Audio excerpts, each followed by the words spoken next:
I'm not like annoyed by it or anything. Okay.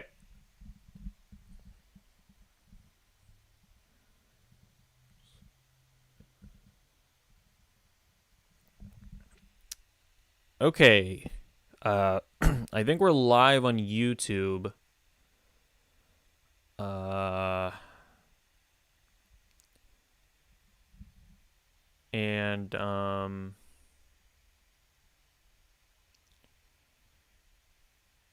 am annoyed. Okay, so it looks like we're good on YouTube. Are we good on Twitch as well? Okay, I think we're good on all platforms. Yeah. Okay, that's annoying. But it seems I think you guys probably missed me talking about Disney Plus Day, so I'll just go over it quickly again. Yeah, so Disney Plus Day, it's a thing that's going to be happening on November 12th. And there was an interesting thing stated in the Disney, like the D23 blog, where they were listing a bunch of like different like things that they're gonna do. Where there's gonna be like, we're gonna have a celebration of Star Wars, we're gonna have a celebration of Boba Fett, blah blah blah blah blah. Let's celebrate our biggest franchises, and those are probably gonna be like little documentary style videos that they'll release. But there was an interesting thing at the end where it said we're going to have a special celebrating the Marvel Cinematic Universe on Disney Plus with an exciting look towards the future. What does that mean? I think that could probably mean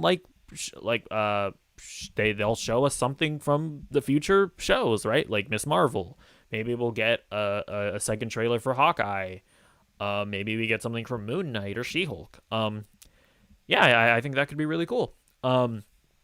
I doubt they'll show us. I doubt we'll get like a second trailer for Spider-Man: No Way Home here at this specific event.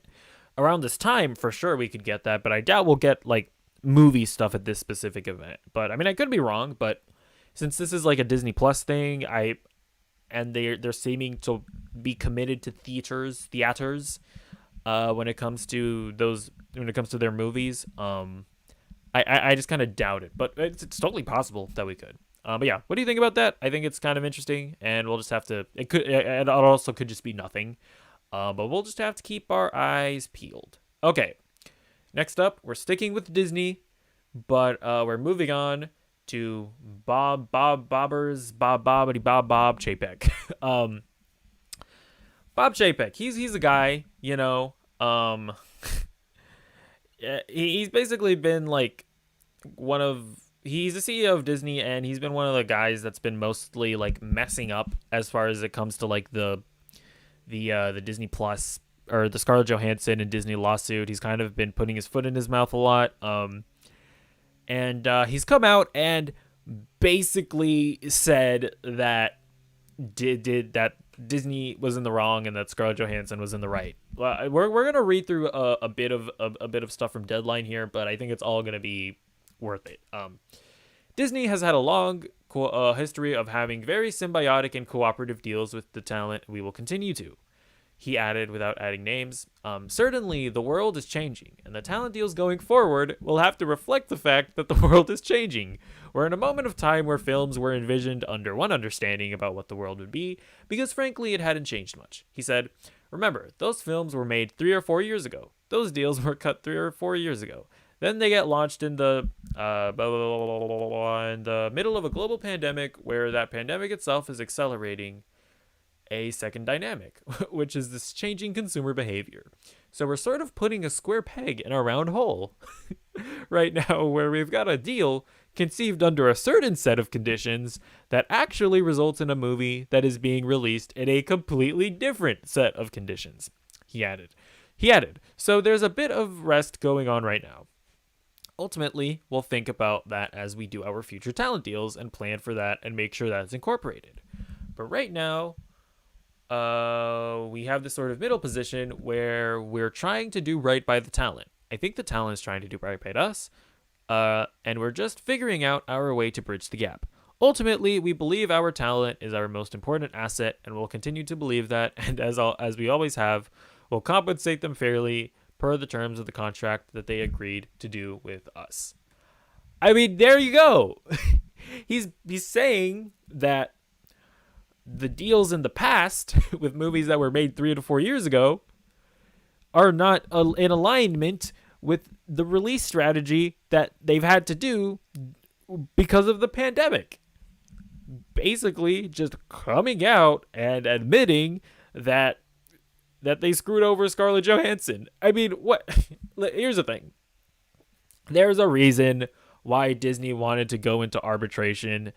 They're going to pay off Scarlett Johansson. They know they don't have a case here, and it's just one of those things. It's just, this whole thing is still just really baffling to me. I mean, like here's the thing.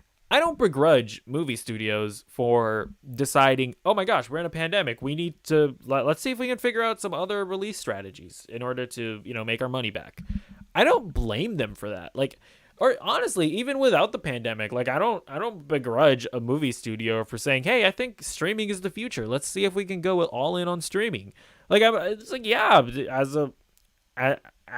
an owner of a streaming service, like, why wouldn't you want to cut the middleman, right? And just have your consumers go straight to you. That makes sense. I don't begrudge them for doing that. But, like, you have contractual agreements. You can't just break them. And it really just seems like Disney and Warner Media as well, by the way, we're just like, nah, what are they going to do? Sue us? So we don't need to abide by our contractual agreements. And it's just insane that they thought they could get away with this. I don't know. It's just weird. But here they are basically admitting that, yeah, they had no case. So yeah, let me know what you think about that. And for now, we're going to move on to the next story. Daniel Craig, he said some things about a female 007, and I guess I'll give my thoughts on his thoughts. Okay, so this is just this quote. It's coming from Deadline. The answer to that is very simple. There should simply be better parts for women and actors of color. Why should a woman play James Bond when there should be a part just as good as James Bond, but for a woman? That's my British accent. It's amazing, I know. Okay, so here's the thing, the thingity thing. I really have no problem with a James Bond being a woman, whether it be like, I don't know what, Jeanette Bond, whatever. I don't know, but like in principle, I don't really care, right? Like that's just like my initial thoughts on the matter. Like generally speaking, when it comes to like established characters, if you're rebooting them, then change whatever you want. I like make them black, like change the race, change the gender. Like there are like very few characters that I feel like are so like that I feel like their characters are like so defined by their race or gender. Like, Luke Cage I think is like a really good example of like, it's probably pretty important that Luke Cage is black. I think, right? Like, it seems like that's pretty intrinsic to who that character is. Like, same goes for like Black Panther, That being said, if you wanted to make like Black Panther a woman, I don't think there would inherently be a problem with that. Like, I'm not even saying like have like Shuri be the next Black Panther, but do a Black Panther reboot, and in that reboot have T'Challa be a woman. Like that's what I'm saying. Like I don't necessarily see why that would be a problem necessarily. So yeah, generally speaking, I'm open to it. Like, sure, why not? And then in response to what Daniel Craig said, I'm like, but like it's not a zero-sum game. Like, you can make a James Bond movie where James Bond is a woman, and then you can also make other women's or other movies with strong female leads. Like you can do both. It's not like if you make a female James Bond movie, it's like, well, okay, we can't make any more movies. That's it. That's all the opportunities for women. It's like it's not how this works. You can do both. So I don't know. I find this whole conversation to be really weird, and I was actually like kind of surprised that, I guess not really surprised that most people are in agreement with Daniel Craig, right? Where they're like, we don't want James Bond as a woman, and it's like the one part where like anti SJWs who like lose their minds whenever you change a character's race or gender. And then when you have like the people who are like against woke capitalism or whatever, like they come together for this one thing where like, no, James Bond must have PP, no vagine, you know. But I don't know. I really don't think that there's a good argument as to why you shouldn't do it, right? I'm not even saying they should do it necessarily, but like if a screenwriter at whenever they get around to rebooting is like, "Hey, I have a cool idea for a female Bond." I don't think that I think they should be allowed to explore that. I don't think that there should be any like weird barriers around what they should or shouldn't be able to do. So that's kind of my take on the whole thing. Let me know what you think in the comments down below. I know this is a very like contentious topic, but I really don't think there's a good argument against making Bond a woman. I really don't. Because I mean, yeah, like it's a character that's rebooted every time. Like it's a different character every time. So I don't know. Whatever. Who cares? Moving on to the next and final story. Okay. Mario. This is a beloved character who is getting a movie by Illumination, which, I mean, just that alone doesn't give me a whole lot of hope. Like, Illumination is, like, somehow more bland and generic than DreamWorks. Like, we talk about how, like, Pixar is, like, the top animation studio, and then, DreamWorks are just kind of, like, the bland and generic ones. That's not true. DreamWorks is a cornucopia of creativity compared to Illumination, at least in my opinion. But Illumination is making the Mario movie, and at yesterday's Nintendo Direct, they revealed the cast. So if you don't know, if you're not aware of what has happened, of what has been revealed, prepare your butts. Yeah, this is the date. It's holiday. It's going to be coming out in holiday 2020, so that's a thing. Get ready. Okay. But Chris Pratt is going to be voicing Mario. Just why? Just stop. And here's the thing. Here's the thing.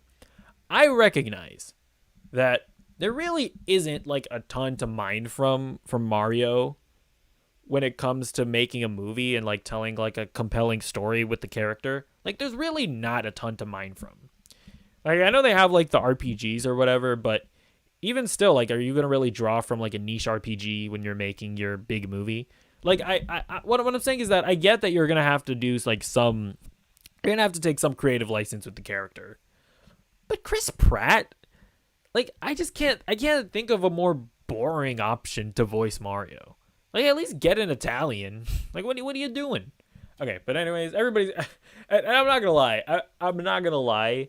Watching that Nintendo Direct and seeing Chris Pratt's face pop up, it's the funniest thing I've seen in years. It is just, I was just like, I was at work and I was just like, I couldn't contain my laughter. But anyways, Anya Taylor-Joy, she's playing Peach. I mean, that's a fine casting. It's like, sure, like yeah, I like Anya Taylor-Joy. That's a whatever casting for Peach. But then you have Charlie Day as Luigi. It's just, why? why is this a thing? And then Jack Black as Bowser. Okay, I like Jack Black as Bowser. I actually do like that. I think you could probably portray Bowser as like as kind of like a lovable loser, who's always losing against Mario. And I think I don't know that they're gonna do. I don't know that that's how they're gonna portray Bowser, but I feel like Jack Black could do something like that. And then this is the bizarre one. Like, I mean, not that anything about this hasn't been bizarre, but Keegan-Michael Key is playing Toad. Now here's the thing: is Keegan-Michael Key going to commit and give us Toad? I don't know. I hope he does. I hope he's not just coming in here and sleepwalking through this role and just doing his boring Keegan-Michael Key. Because I want Toad! Okay? I'm looking at you, Keegan. Anyways, moving on. Okay. And Seth Rogen is Donkey Kong. I mean, I guess if they make Donkey Kong kind of like a lazy monkey or something, that could also be cool. I don't know. Like, that's the thing. The more and then, Sorry, there's more to the casting. We have Charles Martinet. He's back, not as Mario, but he's they said he's gonna have like a lot of like cameo roles. Which and here's the thing, I know a lot of people are like especially mad that Charles Martinet himself isn't voicing Mario, but it's totally possible that Charles Martinet isn't a very good voice actor. Like I maybe he has like other voice acting roles that I don't know about, and maybe he is amazing, but like as far as Mario is concerned, all he's really done, and don't get me wrong, I love the man, love the work he does, but he just kind of has Mario say like five or so lines and like just kind of makes him go up, yahoo, yep, like it's not like he hasn't like voice acted Mario in like a compelling story, because even those RPG games that I was talking about, like your Paper Marios, your Mario and Luigi's, like those aren't voice acted. So I don't like that. That's the thing. I just think it's totally possible that maybe Charles Martinet, like honest to God, wouldn't have been right for the role. That being said, like, is it also the case that even if he was like the greatest voice actor of all time, that they probably would have still gone out and gotten Chris Pratt because he's a popular Hollywood actor? That's definitely true. It's definitely probably true. But I do also just want to share that other perspective. Okay. And then we have Kevin Michael Richardson as Kamek, Fred Armisen as Cranky Kong, and Sebastian Maniscalco as Spike. I mean, sure. I just what why that's all I have to say is why. And I mean, it's also just one of those things where it's like with this movie, like they were going to have to get a cast at some point, and like I don't know who you cast that doesn't elicit that reaction. I really don't. like a lot of us are like making fun of this cast, but it's also like at the same time, I don't know who I would cast for these roles that I wouldn't hate. It's like who do you want? Like you out there, tell me who would be a good Mario? Like really, I mean aside from Charles Martinet, but like who really would be a good Mario? Like I don't know. I guess maybe like an unknown voice actor would honest to God, an unknown voice actor would have probably been the best choice. But anyways, this is the cast. It's ridiculous. Let me know what you think of them in the comments down below. Now, I do also want to talk about a new segment that I've been thinking of introducing again. I decided, you know what, I'm just going to do it this week. It's what I've been watching, where I end off the show just talking about some cool stuff I've been watching. And they don't have to be cool stuff. They could be bad stuff. Speaking of bad, The Amazing Spider-Man 2. So I've been doing like a Spider-Man rewatch, getting ready for the potential return of Andrew Garfield and Tobey Maguire in No Way Home. And this is how little of a life I have. On this very show, I've been making the argument as to why they won't be in the movie. But even still, I'm still watching the movies just for the possibility that they're in it. And also, there's always so much Spider-Man discourse surrounding, was the Raimi trilogy better than the MCU trilogy or the Web trilogy? Is Andrew Garfield the best Spider-Man? Who's the best? That conversation is never going to end, and I want to just kind of I just want to have it all fresh in my mind, But anyways, the last movie that I watched was The Amazing Spider-Man 2, and here's what I'll say. Is this a good movie? No. just no. But there's still good stuff in it. I still contend Andrew Garfield is my personal favorite Spider-Man, and I still think he's great in it. I think that Peter and Gwen Stacy in these movies is by far the best relationship in a Spider-Man movie.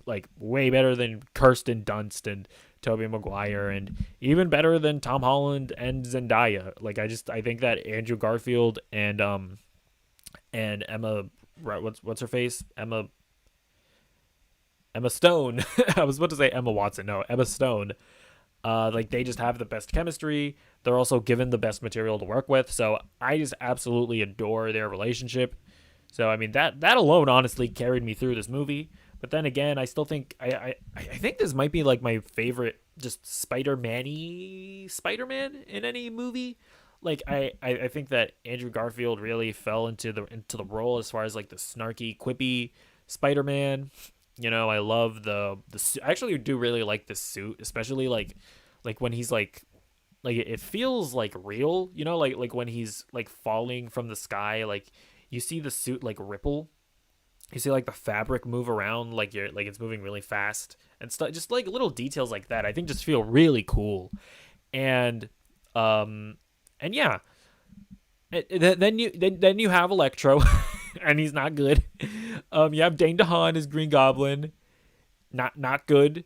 You have the incessant like weird shoehorning in of a shared cinematic universe, not good.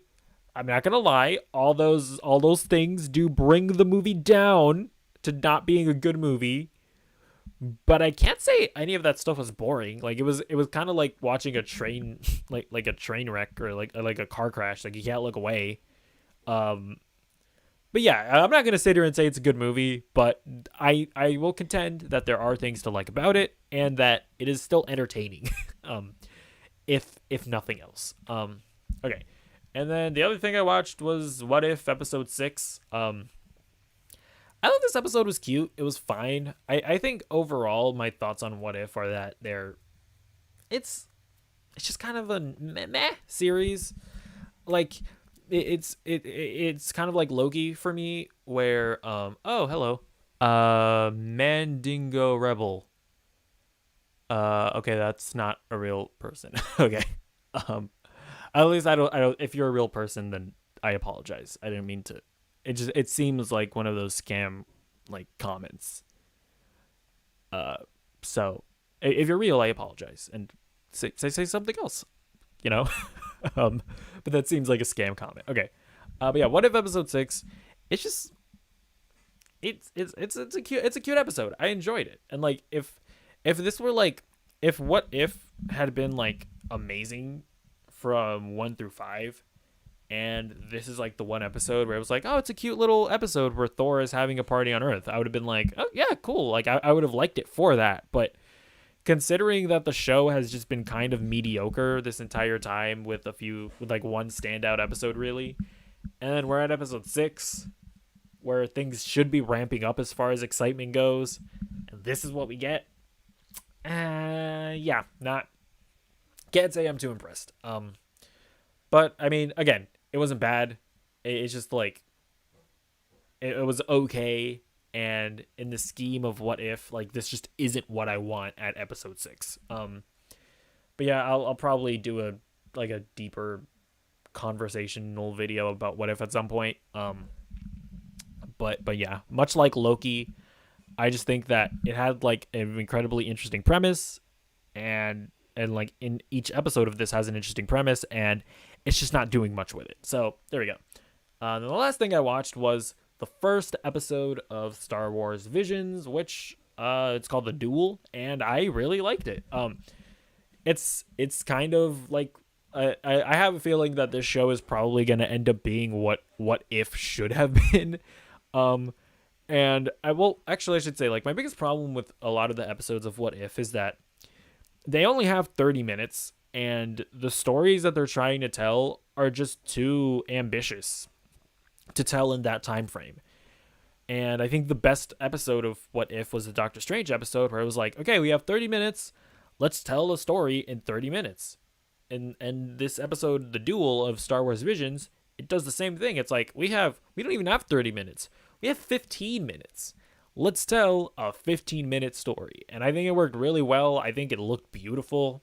I like that's the thing of what that's like the one thing I'm most excited about this show is that each episode is going to have like a different art style, which I think also would have helped What If a lot. And yeah, I mean, it looked beautiful. It was a really cool story, really cool lightsaber fights. I wanted the umbrella lightsaber lady to step on me. And also just honestly, like this is one where I'm like, this is intriguing.